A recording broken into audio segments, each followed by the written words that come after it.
جس طرح اولاد پر ماں باپ کے حقوق ہیں، اسی طرح ماں باپ پر اولاد کے بھی کچھ حقوق ہیں جن کو پورا کرنا ماں باپ کے لیے ضروری اور لازم ہے۔ اولاد کے حقوق میں سے ایک بہت بڑا حق یہ ہے کہ ماں باپ اپنی تمام اولاد کے درمیان محبت میں انصاف کریں، مساوات سے کام لیں، سب کو برابر کی سطح پہ رکھیں۔ کسی بچے سے زیادہ پیار کرنا اس کی عقل اور سمجھداری کی وجہ سے، اور دوسرے بچے کو اس لیے دھتکار دینا کہ وہ اتنا چالاک ہوشیار نہیں، یہ ظلم ہے۔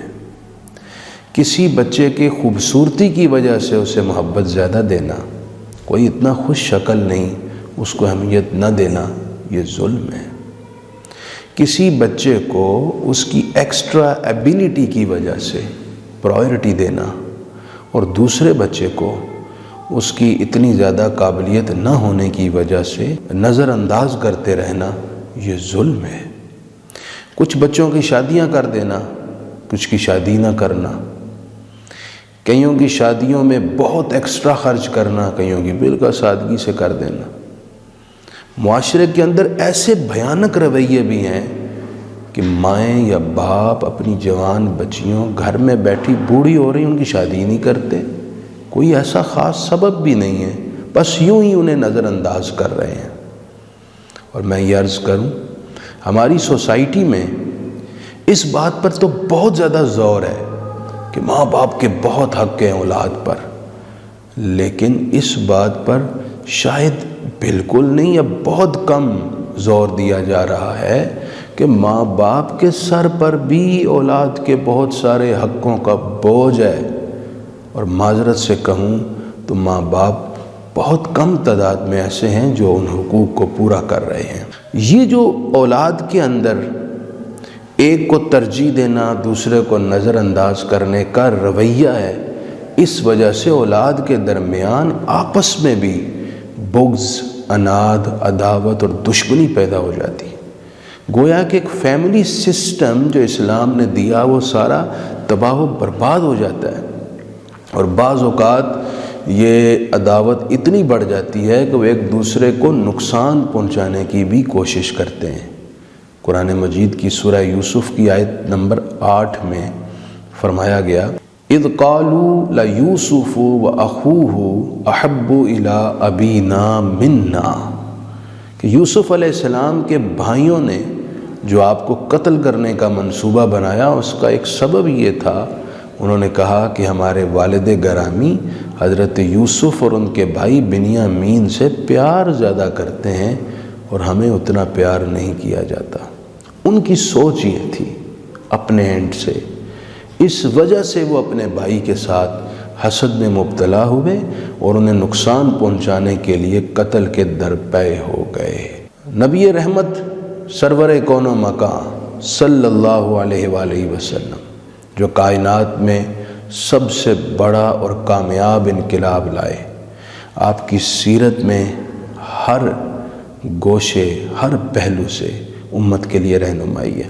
اس حوالے سے بھی آپ صلی اللہ علیہ وسلم نے پوری گائیڈ لائن دی ہے اور والدین کو اس پر متوجہ کیا۔ ایک صحابی تھے، وہ اپنے بیٹے نعمان بن بشیر کو لے کر حضور کی خدمت میں آئے، عرض کی یا رسول اللہ، میں نے اپنے اس بیٹے کو ایک خادم، ایک غلام عطا کیا ہے۔ حضور نے پوچھا کہ آپ کے اور بھی بچے ہیں؟ کہا حضور ہیں۔ فرمایا ان سب کو بھی آپ نے غلام دیے ہیں؟ نہیں حضور، ان کو تو میں نے غلام نہیں دیے۔ تو آپ صلی اللہ علیہ وسلم نے ارشاد فرمایا، اتقوا اللہ وعدلوا بین اولادکم، تو پھر اللہ سے ڈرو اور اپنی اولاد کے درمیان عدل اور انصاف کرو۔ ایک روایت میں یوں ہے، آپ نے فرمایا کہ پھر پلٹ جاؤ یہاں سے، مجھے اپنے اس ترجیحی عمل پر جو آپ نے ایک بیٹے کو دوسری اولاد پر ترجیح دے کر ظلم کیا ہے، اس پر گواہ مت بناؤ، آپ یہاں سے چلے جائیں، مجھے گواہ نہ بنائیں۔ آپ نے اس قدر جلال کا اظہار فرمایا۔ اس نعمان بن بشیر کے والد نے وہ غلام اپنے بیٹے سے واپس لے لیا اور ساروں کے درمیان انصاف کو قائم رکھا۔ دراصل ان کے اس طرز عمل سے حضور نے اس امت کے سارے والدین کی تربیت فرما دی۔ خدا کا واسطہ ہے، میری تمام پیرنٹس سے گزارش ہے، اپنی اولاد کے درمیان تفریق نہ کریں، مساوات کا رویہ نہ اپنائیں۔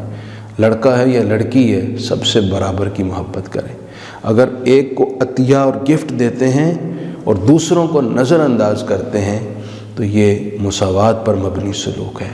اپنے بچوں کے ساتھ یکساں محبت والا سلوک کریں، ہر ایک سے پیار کریں۔ یہ سارے ہیرے اور پھول ہیں جو اللہ نے عطا کیے ہیں، اپنے ان پھولوں کی حفاظت کریں، اور وہ اسی طور پر ممکن ہے کہ آپ ان سے یکساں محبت کریں۔ اللہ پاک والدین کو ان کی ذمہ داری کا احساس کرنے کی توفیق دے، اور اگر والدین اس ذمہ داری کو سمجھتے ہیں تو گھر بچ سکتے ہیں اور نئی نسل کے ریلیشنز قائم رہ سکتے ہیں۔